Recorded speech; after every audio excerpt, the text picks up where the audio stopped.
वासुदेवाय। ओम नमो भगवते वासुदेवाय। ओम अज्ञानतिमिरन्धस्य ज्ञानञ्जनशलाकया चक्षुरुन्मिलितं येन तस्मै श्रीगुरुवे नमः। नमो विष्णुपादाय कृष्णपृष्ठाय भूतले श्रीमते भक्तिवेदांत स्वामिनिति नाम्ने। नमस्ते सारस्वते देवे गौरवाणी प्रचारिणे निर्विशेषा शून्यवादी पाश्चात्य देशतारिणे। जय श्री कृष्ण चैतन्य प्रभु नित्यानंद श्री अद्वैत गदाधर श्रीवासादि गौर भक्त वृंदा। हरे कृष्णा कृष्णा कृष्णा हरे हरे, हरे राम राम राम हरे हरे। हरे कृष्णा। आज मैं आप सबको वो श्लोक दिखाऊंगा जिसमें केवल ये लिखा हुआ है कि हमें कृष्ण भक्ति के अलावा और कहीं समय नहीं गंवाना चाहिए।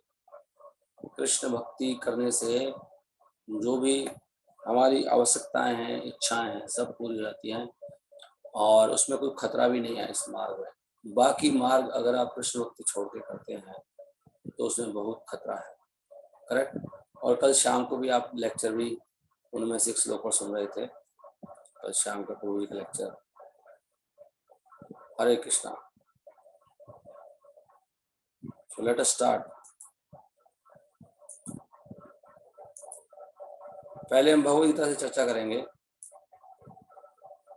18.66 ये भगवान का अंतिम श्लोक है, मतलब भगवद गीता का सार में। भगवान ने सारी बात कहने के बाद ये कहा कि ठीक है, अब आपको जो समझ में आया वो ठीक है, लेकिन सारी बातों की बात तो एक ही है कि सारे धर्मों को, कर्तव्यों को त्याग कर केवल मेरी शरण लेनी चाहिए। और अगर आप ऐसा करते हैं तो आपके जितने भी पाप आज तक हुए हैं पूर्व जन्मों में, इस जन्म में, अनंत वर्षों से, अनंत जन्मों से, वो सब मैं क्षमा कर दूंगा और आपको उसमें कोई संकोच करने की और डरने की जरूरत नहीं है। भगवद गीता में बहुत जगह दिया गया, लेकिन मैं अभी सारे श्लोक तो नहीं कर सकता, लेकिन कुछ श्लोक दिखा रहा हूँ। ये श्लोक आप नोट कर लीजिए, इससे हमारा फेथ बढ़ता है।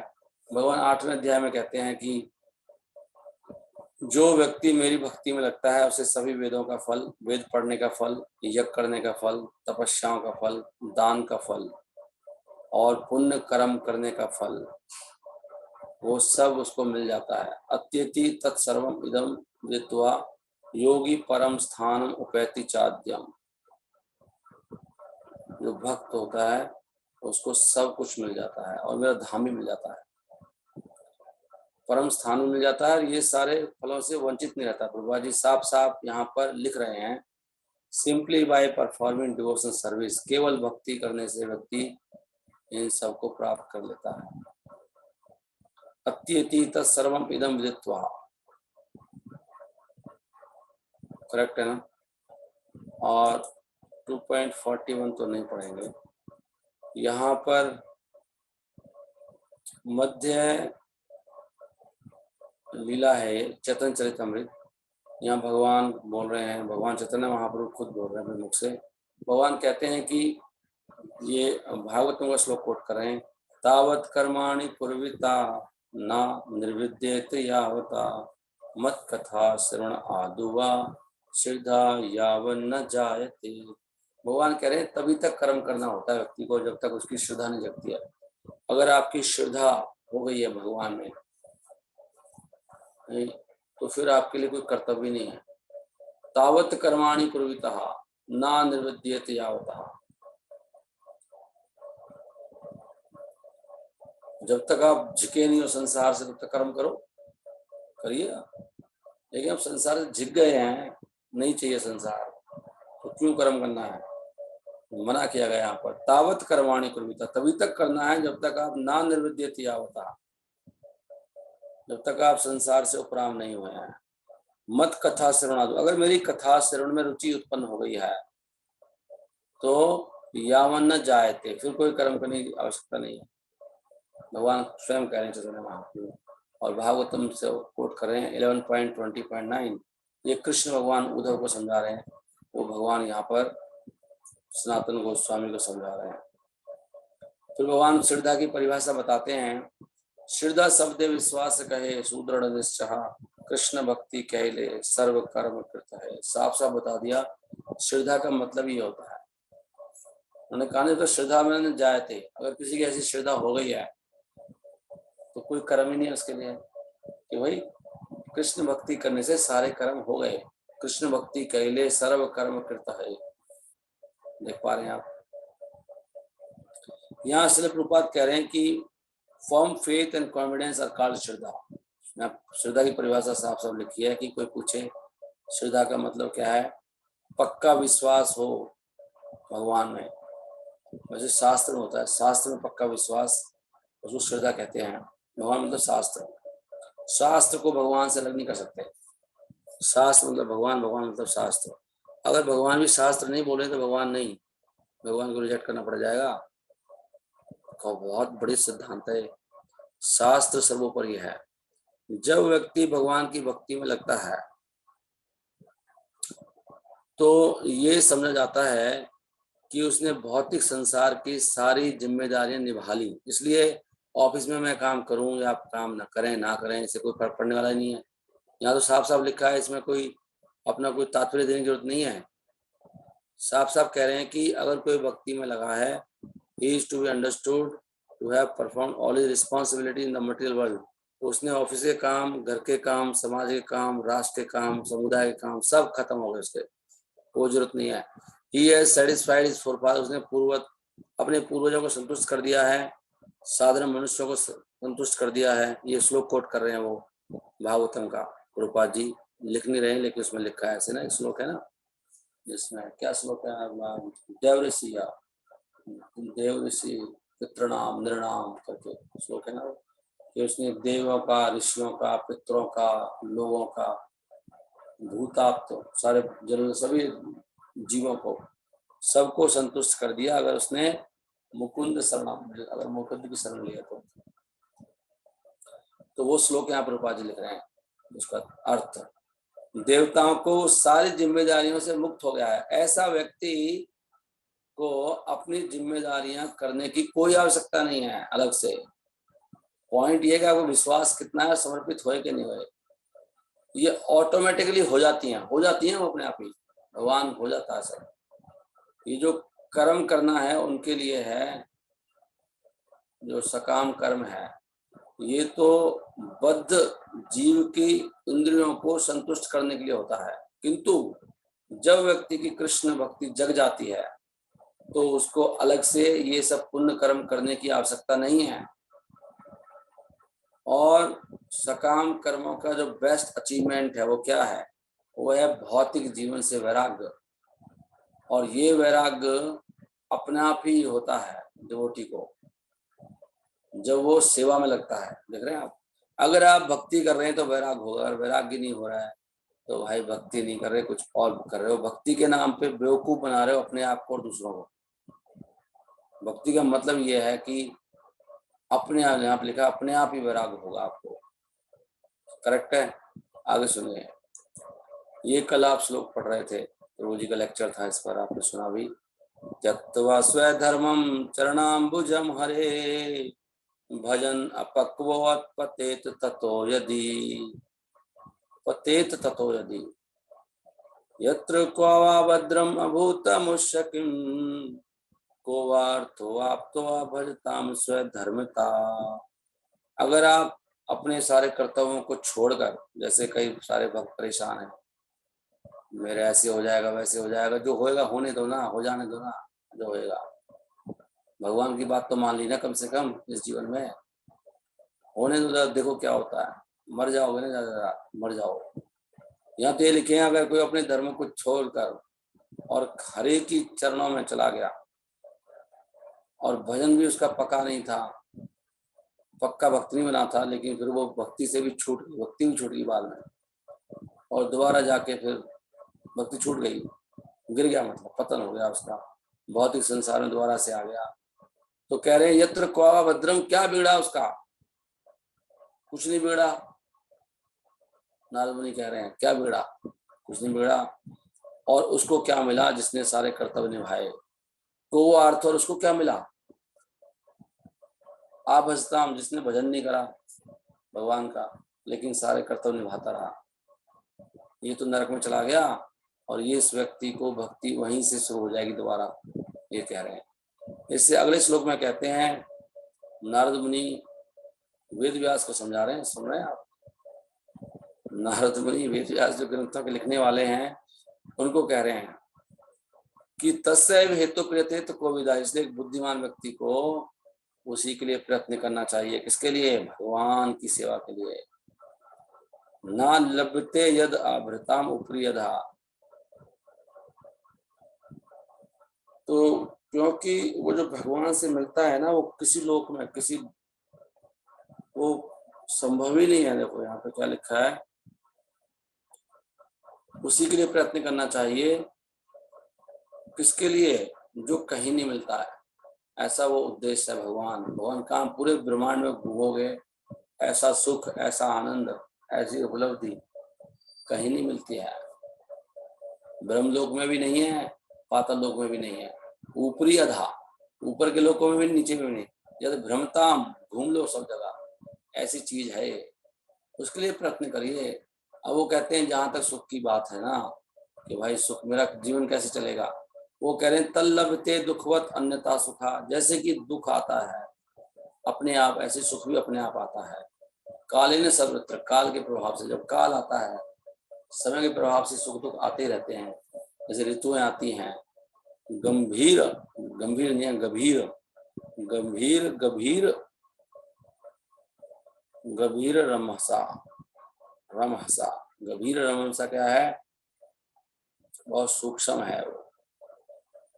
जैसे समय आगे बढ़ता है, सब चीजें अपने आप ही आती रहती हैं, दिखाई नहीं देती हैं, अपने आप ही सुख आता है, कोई प्रयास नहीं करना चाहिए। और भगवद्गीता में भगवान, श्लोक मैंने निकाला नहीं, ये हमने कार्ड में छुपाया है श्लोक, आप सब याद कर सकते हैं। भगवान कह रहे हैं जो मेरा अनन्य भाव से भक्ति करता है, जो उसके पास नहीं है वो मैं देता हूँ, और जो है उसकी रक्षा करता हूँ। अनन्य अनन्य से चिंतयन्तो माम योजना पर उपास्ते, और कह रहे हैं योगक्षेम वहाम्यहम् तेषां नित्यमभियुक्तानां योगक्षेम वहाम्यहम्, भगवान ने यहाँ बोल दिया। और आगे प्रहलाद महाराज कहते हैं कि प्रहलाद महाराज शुरू कर रहे हैं अपने इंस्ट्रक्शंस, महाजन हैं, बच्चे हैं, लेकिन वो बता रहे हैं शास्त्र में निचोड़, कह रहे हैं कि जब अगर किसी व्यक्ति को मनुष्य जीवन मिल जाए तो उसको कुमार अवस्था से, कुमार अवस्था मतलब 5 साल का जैसे बच्चा हो, 5 साल तक तो कोई नहीं खेलने दो उसको, समझ में नहीं आएगा। 5 साल से उसे पूरा भक्ति में लग जाना चाहिए, ये नहीं उसको पढ़ाई में लगा दो। प्रहलाद महाराज का अंडरस्टैंडिंग नहीं है। आपको लगेगा प्रभु जी ऐसे कैसे चलेगा, तो आप, हमारी बुद्धि तो उल्टी है ना भी। प्रहलाद महाराज थोड़ी कह रहे हैं ऐसे बच्चों को स्कूल में पढ़ाओ, देख लो मना कर रहे हैं। तो हमें सोचना चाहिए कि हम कितने पतित हैं, हमारी बुद्धि भी कितनी मलिन है। प्रहलाद महाराज कह रहे हैं केवल उसको भक्ति बढ़ाना चाहिए, कौमार आचरित प्राज्ञो, इसलिए हमें, हमारे ऊपर शायद ही किसी के ऊपर भगवान की पूरी कृपा हो, क्योंकि हम सब लोग इसे सहमत भी नहीं है, मेंटली भी करने की बात तो छोड़ो।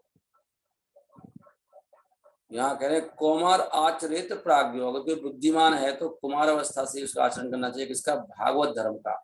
बच्चे को भागवत धर्म में एक्सपर्ट बनाना चाहिए था, जब तक वो 20 साल का हो तो पूरी भागवतम कंठस्थ हो, ऐसा तैयार करना था। वो कह रहे हैं क्योंकि बहुत दुर्लभ है मनुष्य जीवन, बहुत दुर्लभ, इसी के लिए मिला है केवल। वो कहते हैं आगे, यही बात खत्म नहीं करते हैं, पूरा समझाएंगे प्रहलाद महाराज। कहते हैं सुनो भाइयों, कहते हैं वो भगवान जो है, ये जो मनुष्य जीवन है, ये भगवान के पास जाने का एक बहुत अच्छा मौका है। इसलिए हर जीव को मनुष्य जीवन में भक्ति, भगवान के चरण कमलों की सेवा में लगना चाहिए। और ये भक्ति बहुत स्वाभाविक है, क्योंकि भगवान विष्णु वही वास्तव में परम प्रियतम है, और वही आत्मा के स्वामी हैं, और वही सभी जीवों के शुभ चिंतक है। कितना सुंदर बताते हैं वो। यथा हि पुरुषे स इह विष्णुपाद उपसर्पणम् यदेश सर्वभूतानां प्रिय आत्मेश्वरा सुहृता। आज सुहृत है भगवान, सबके मित्र हैं, आत्मा के ईश्वर हैं, सभी जीवों को बहुत प्रिय है, उनकी सेवा करनी चाहिए मनुष्य जीवन में। वो कहते हैं आगे आगे साफ साफ मना करते हैं कि कोई प्रयास नहीं करना चाहिए संसार में। और उन्होंने कहा इसके बाद कि जो सुख की बात है वो तो अपने आप ही मिलता है।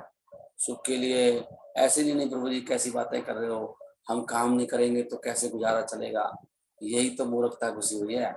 हमारी बुद्धि उल्टी है, हमें समझ में नहीं आएगा। ये भी आप समझ नहीं सकते ना, अभी बुद्धि उल्टी है ना, तमोगुणी बुद्धि है हमारी सब। भक्ति से भगवान के मैं बैठे बैठे खिलाता हूँ, अपने आप अरेंजमेंट करता हूँ, सारा अरेंजमेंट मैं करता हूँ। और सुख भी अपने आप ही आता है। सुख में इंद्रिय कम देते हैं, इंद्रियों का सुख अपने आप आते हैं देह योग से। आपका अब मैंने भाई आप ये सोच रहे हो मैं नहीं करूंगा तो कहाँ से आएगा? अरे आप करके आए हो ना ऑलरेडी, वो करा कराई मिल तो रहा है। पिछले जन्म में जो करा वही तो मिलेगा भी, आप करने से कुछ होगा भी नहीं। अब जो करोगे आगे मिलेगा। और मैं भक्ति कर रहा हूँ तो अगर कर्म नहीं भी किया तब भी मिलेगा। तो ये तो पॉइंट है, तो भक्ति ना करे तभी मिलेगा। तो भक्ति कर रहा हूँ तो मिलेगा ही मिलेगा, जो भाग में नहीं है वो भी मिलेगा।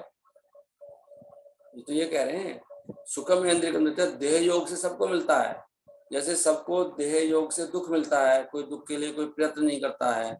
दुखम अयत्नतः देवात यथा दुखम नहीं मिलता है, देवात भाग से सबको बिना यत्न के दुख मिलता है, ऐसे ही बिना यत्न के सुख भी मिलता है।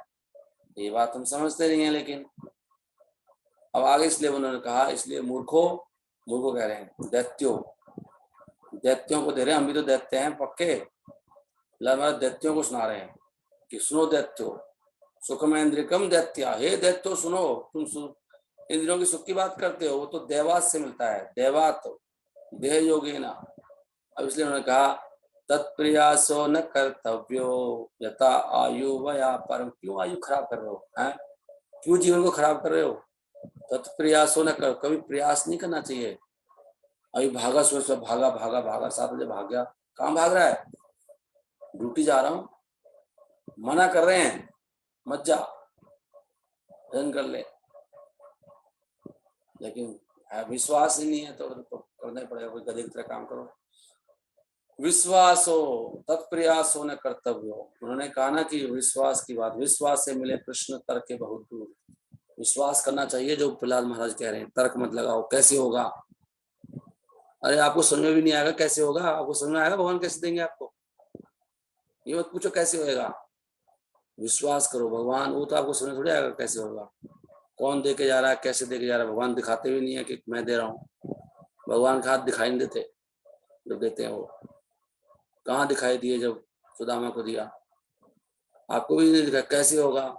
तो आपको थोड़ी पता कैसे होगा, ऐसे होगा जैसे लिखा है, जो उसमें लिखा है वही होगा।